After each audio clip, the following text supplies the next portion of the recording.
Salut tout le monde, salut chers frères en Christ, salut les enfants de Dieu, salut tout le monde.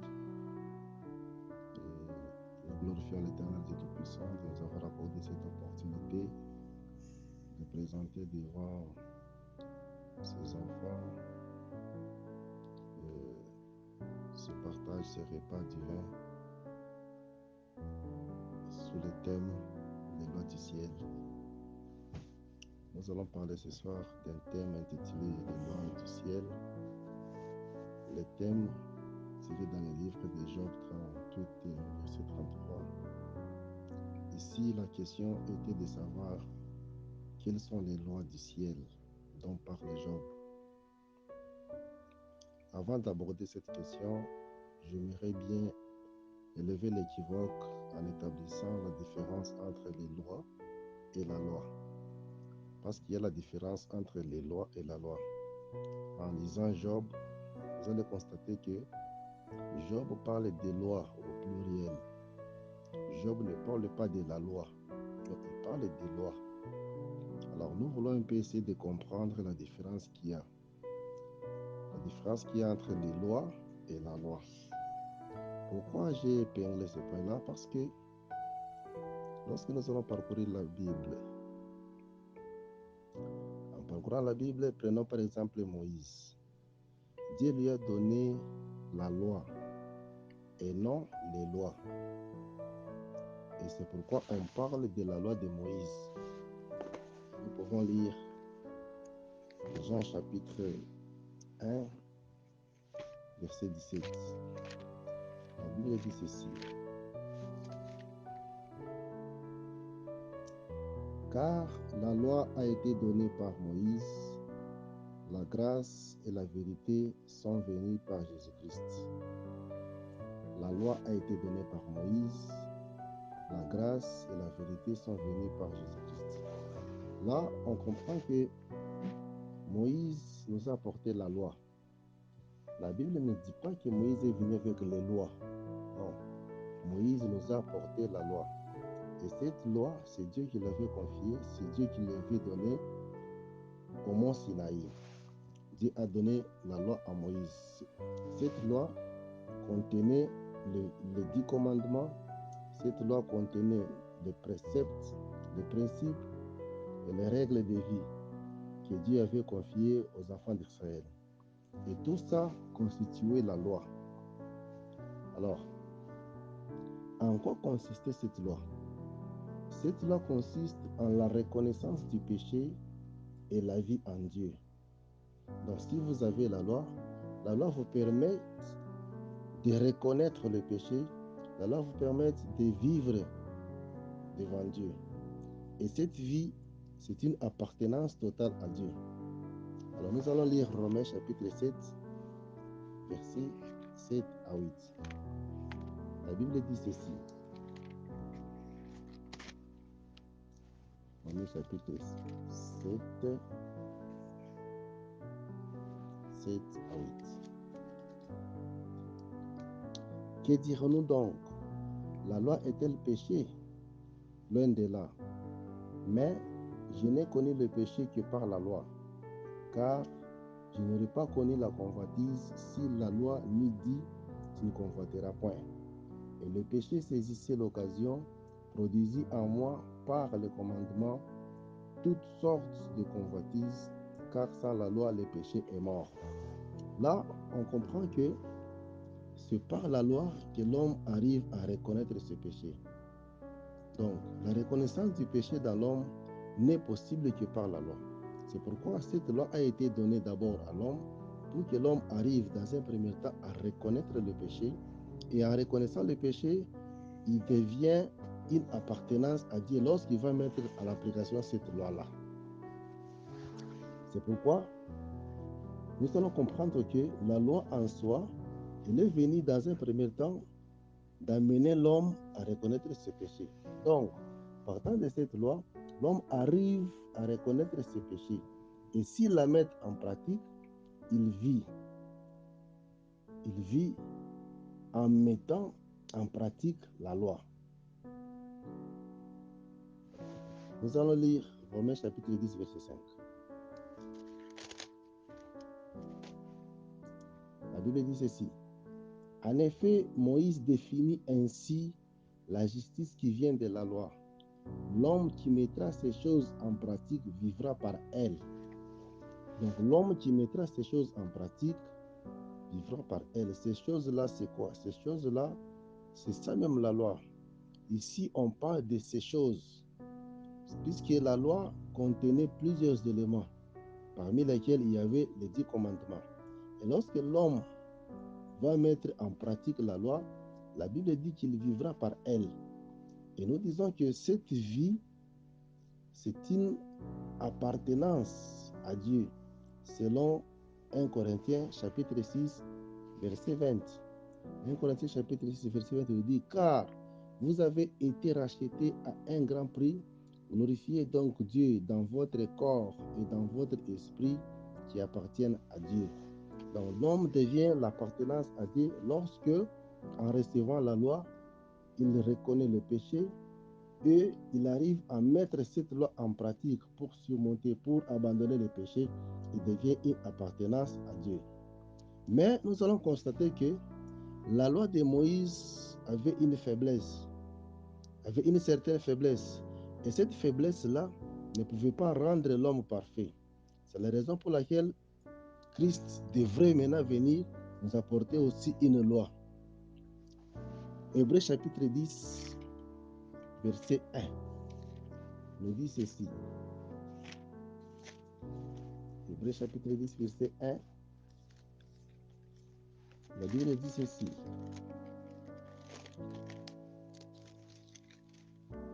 En effet, la loi qui possède une ombre des biens à venir et non l'exacte représentation des choses ne peut jamais, par le même sacrifice qu'on offre perpétuellement chaque année, amener les assistants à la perfection. Donc, c'est ça la faiblesse qui contenait la loi que Moïse avait apportée. Cette loi était une ombre des choses à venir. Les choses à venir dont il était question de la justification, il était question de la perfection, il était question du salut. Alors, comme la loi était incapable d'amener l'homme à la perfection, il était nécessaire que Christ puisse apparaître en nous apportant une autre loi qui pouvait nous justifier, qui pouvait nous amener à la perfection. Voilà pourquoi on dit qu'il était une ombre des choses à venir et il ne pouvait pas amener l'homme à la perfection. Cette perfection, c'est la justification même. Donc la loi ne pouvait pas justifier l'homme. Galates 3, 10, 11. Galates 3, 10, 11 nous dit ceci.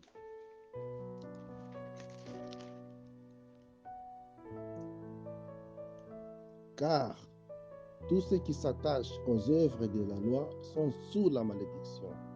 Car il est écrit, maudit est quiconque n'observe pas tout ce qui est écrit dans le livre de la loi et ne le met pas en pratique.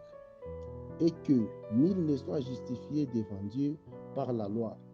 Cela est évident puisqu'il est dit, le juste vivra par la foi.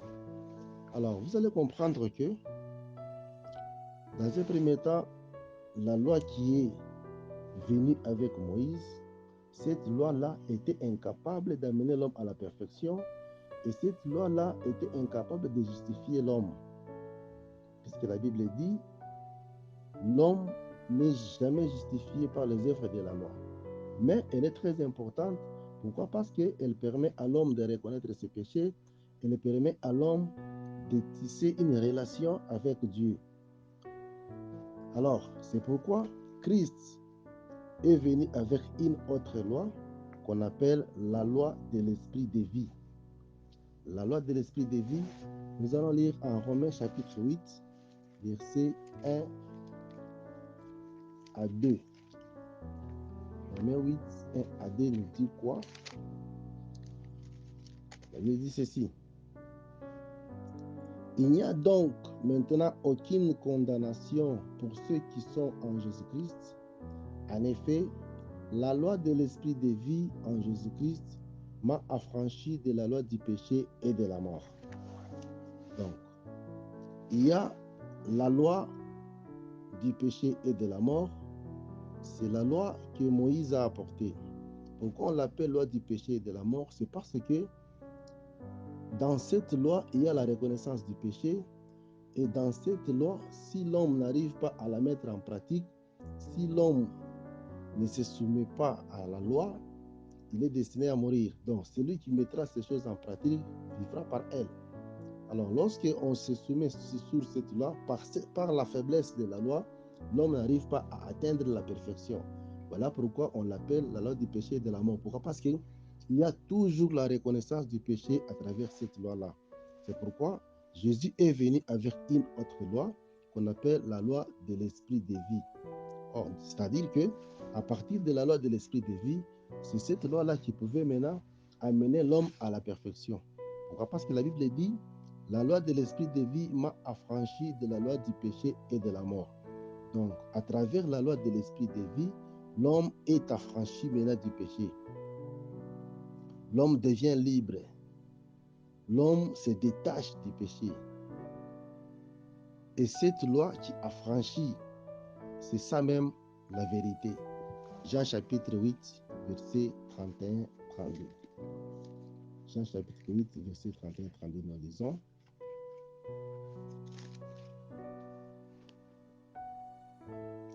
Et il dit aux Juifs qui avaient cru en lui, si vous demeurez dans ma parole, vous êtes vraiment mes disciples. Vous connaîtrez la vérité et la vérité vous affranchira. Donc là, c'est Jésus qui parle. Il dit à ses disciples, si vous demeurez dans ma parole, vous connaîtrez la vérité et la vérité vous affranchira. Donc là, on comprend que la loi de l'esprit de vie que Jésus a amenée, que Jésus a apportée, selon Romains chapitre 8, qui dit, la loi de l'esprit de vie m'a affranchi de la loi du péché et de la mort. Cette loi-là de l'esprit de vie qui a franchi, c'est ça même la vérité. Et lorsque l'homme demeure dans la parole, il parvient à connaître la vérité et la vérité lui affranchit. Lorsqu'on parle de franchir, c'est-à-dire que l'homme qui était esclave du péché, il devient un homme libre. Celui qui était sous la malédiction, il devient justifié. Alors, c'est toujours une loi. On ne parle pas des lois. Jésus n'a pas apporté les lois, mais il a apporté la loi. De même que Moïse, en venant, Moïse nous a apporté la loi. La Bible ne dit pas que Moïse a apporté les lois. Non. La loi, il n'y a qu'une seule loi, mais cette loi-là contient plusieurs éléments à l'intérieur qui sont les commandements, qui sont les préceptes, qui sont les principes. Le tout constitue une loi. C'est la raison pour laquelle lorsque Jésus aussi est venu, il n'a pas apporté plusieurs lois, mais il a apporté une seule loi. Et cette loi-là qui a franchi, c'est celle de la vérité. Comme la loi de Moïse était composée de 10 commandements, était composée des préceptes et des principes, la loi du Christ, quant à elle, est composée de 3 commandements. Lorsqu'on va parcourir la loi du Christ, vous allez constater que cette loi-là contenait 3 éléments ou 3 commandements en elle. Le premier commandement, il s'agit d'aimer Dieu. Le deuxième commandement, il s'agit d'aimer son prochain. Et le troisième commandement, il s'agit d'aimer les uns les autres. Matthieu 22, 38, 40.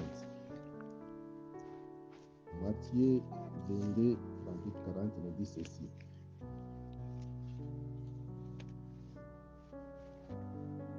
Nous dit ceci.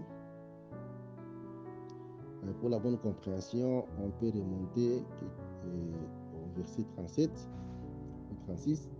Maître, quel est le plus grand commandement de la loi? Jésus lui répondit, tu aimeras le Seigneur ton Dieu de tout ton cœur, de toute ton âme et de toute ta pensée. C'est le premier et le plus grand commandement. Et voici le second qui lui est semblable. Tu aimeras ton prochain comme toi-même. De ces 2 commandements dépendent toute la loi et les prophètes. Alors, Jésus dit, tu aimeras ton Dieu de toute ta pensée, de toute ton âme, le premier commandement. Et le deuxième qui lui est semblable. Tu aimeras ton prochain comme toi-même. Alors, ça, ce sont les deux commandements, les deux premiers commandements de la loi que Jésus a apporté. Le premier commandement, tu aimeras le Seigneur ton Dieu. Et le deuxième commandement, tu aimeras ton prochain comme toi-même. Et le troisième commandement que Jésus a ajouté, c'est aimez-vous les uns les autres. Nous allons lire Jean chapitre 13, verset 34. Jean chapitre 13, verset 34. Jésus dit ceci. Je vous donne un commandement nouveau. Aimez-vous les uns les autres comme je vous ai aimé. Vous aussi aimez-vous les uns les autres. Voilà les trois commandements qui constituent la loi que Christ a apportée.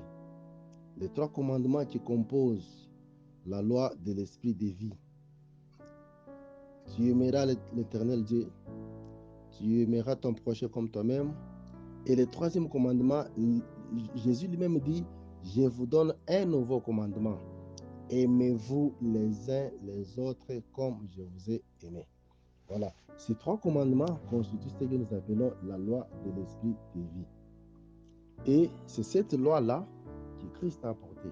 Vous allez comprendre qu'il y a la première loi avec Moïse, il y a la deuxième loi avec Christ, et ces deux lois-là constituent une seule loi. Pourquoi? Parce que lorsqu'il parle de ces deux commandements, Jésus dit de ces deux commandements renferment toute la loi et les prophètes. Et il vient ajouter un troisième commandement, aimez-vous les uns les autres comme je vous ai aimé. En quoi consiste alors ces trois commandements? Ça veut dire quoi? Lorsqu'on parle d'aimer Dieu, qui prétend, qui doit aimer Dieu? Nous allons voir Jean chapitre 1 Jean 2, 3, 5. 1 Jean 2, 3, 5, la Bible nous dit,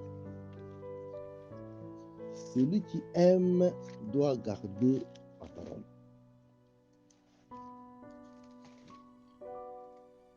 Dit, si nous gardons ces commandements, par là nous savons que nous l'avons connu. Celui qui dit, je l'ai connu et qui ne garde pas ces commandements est un menteur. Mais celui qui garde sa parole, l'amour de Dieu est véritablement en lui. Donc celui qui garde la parole, celui qui garde les commandements, c'est celui-là qui aime Dieu. Donc aimer Dieu consiste à garder sa parole. Le deuxième commandement, aimer son prochain. Romains chapitre 13, verset 10 nous dit, l'amour ne fait point du mal à son prochain.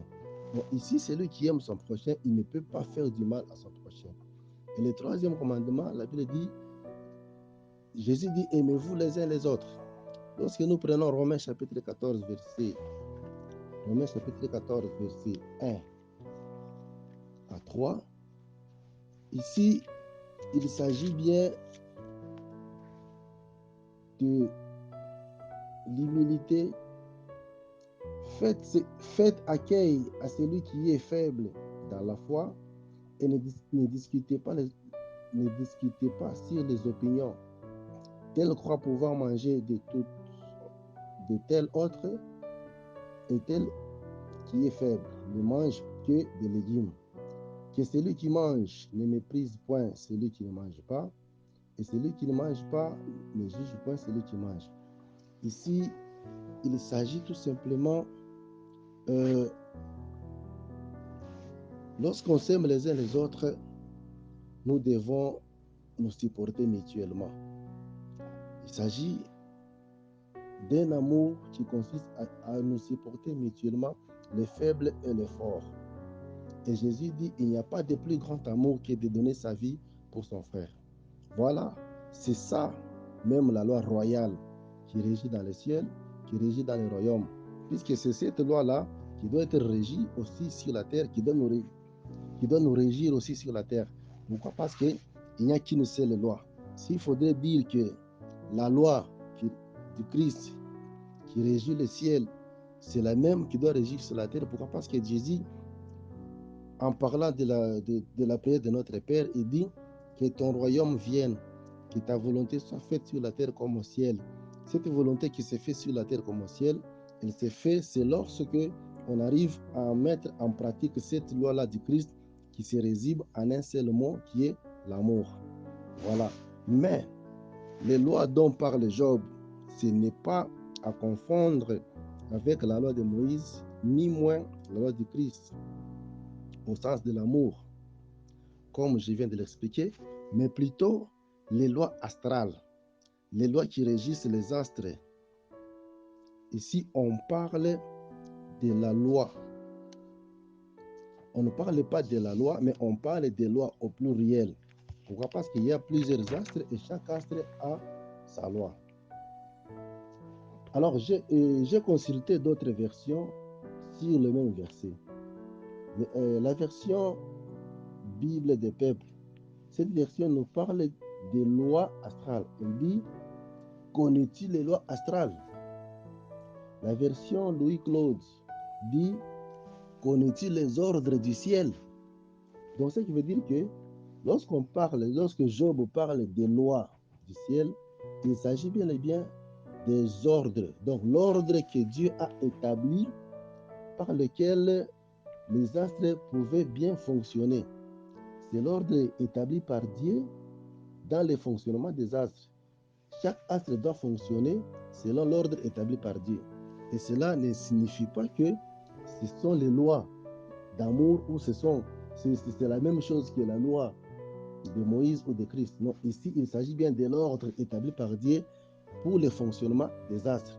Pourquoi? Parce que si nous prenons le même livre de Job 38, si on commence par le verset 31, vous allez vous rendre compte que lorsque Job parle là-bas, il s'agit bel et bien des astres et non du ciel au sens du trône. Non. Job chapitre 38, verset 31 à 33. Il dit ceci. Noues-tu les liens des Pléiades ou détaches-tu les cordages de l'Orient? Fais-tu paraître en leur temps les signes du zodiaque et conduis-tu la grande ours avec ses petits? Connais-tu les lois du ciel? Règles-tu son pouvoir sur la terre? Donc, les lois du ciel dont il est question, il s'agit des lois qui permettent aux astres de fonctionner. Et c'est pourquoi Jérémie lui-même, Jérémie a bien défini, a bien détaillé ces lois-là. Jérémie 31, 35 à 36. Jérémie 31, 35 à 36. Jérémie dit ceci. Ainsi parle l'Éternel qui a fait les soleils pour éclairer les jours, qui a destiné la lune et les étoiles à éclairer la nuit, qui soulève la mer et fait mugir ses flots, lui dont le nom est l'Éternel des armées. Si ces lois viennent à cesser devant moi, dit l'Éternel, la race d'Israël aussi cessera pour toujours d'être une nation devant moi. Donc là, vous allez comprendre que les lois dont il est question, il s'agit bien des lois qui permettent au soleil de s'élever et éclairer les jours. Ce sont les lois. Il y a une loi qui permet à la lune d'éclairer la nuit et il y a une loi qui permet à la grande ours de se déplacer avec ses enfants. Donc ces lois-là, c'est ce que Job appelle les lois du ciel. C'est la question qu'on a posée à Job. Il ne s'agit pas des lois cristal ou bien la loi de Moïse. Pourquoi? Parce que ici, ce sont les choses que Dieu a placées au ciel pour éclairer juste la terre. Ça permet d'éclairer la terre. Lorsque nous allons lire Deutéronome 4, 19, la Bible nous dit, Dieu dit aux enfants d'Israël, lorsque vous allez lever les yeux et voir le soleil, la lune et les étoiles, ne les adorez pas, ne vous prosternez pas contre elles. Ce sont les choses que l'Éternel Dieu a données pour tous les enfants sur la terre. Alors, ce sont les choses qui éclairent la terre. Donc, ça nous permet de distinguer le moment, les époques, les jours. Dans la marche d'un enfant de Dieu, tu dois savoir distinguer les jours et les moments, comment te comporter lorsqu'il fait jour et comment distinguer les époques et les moments. Tu ne peux pas confondre les choses. Bien sûr que tu as la parole, bien sûr que tu connais Dieu, mais dans ton comportement, tu dois savoir distinguer les époques. Ce n'est pas parce que tu es enfant de Dieu que tu peux te comporter n'importe comment, n'importe où, non. Alors, lorsqu'on dit que ce sont les astres au ciel, donc ce sont les différentes connaissances qui se trouvent dans la pensée de l'homme et qui permettent à l'homme de bien gérer, de bien guider son comportement dans l'environnement, dans l'église ou partout où il se retrouve dans la vie courante. Donc ces choses-là, ce sont les astres. Et il y a des lois qui permettent, et ces lois-là, ce sont des principes, c'est la parole qui permet à l'homme de distinguer son comportement dans son environnement. Alors, voilà au moins ce que, en bref, en grosso modo, c'est que on peut comprendre sur les lois du ciel. C'est différent de la loi de Moïse qui nous permet de reconnaître nos péchés, d'appartenir à Dieu. C'est différent de la loi du Christ qui nous permet d'affranchir le péché et d'atteindre le salut. Ces lois, c'est pour nous éclairer notre comportement, éclairer notre marche. Ceci étant, je bénis l'Éternel et que je bénis tous les peuples de Dieu. Que Dieu vous bénisse.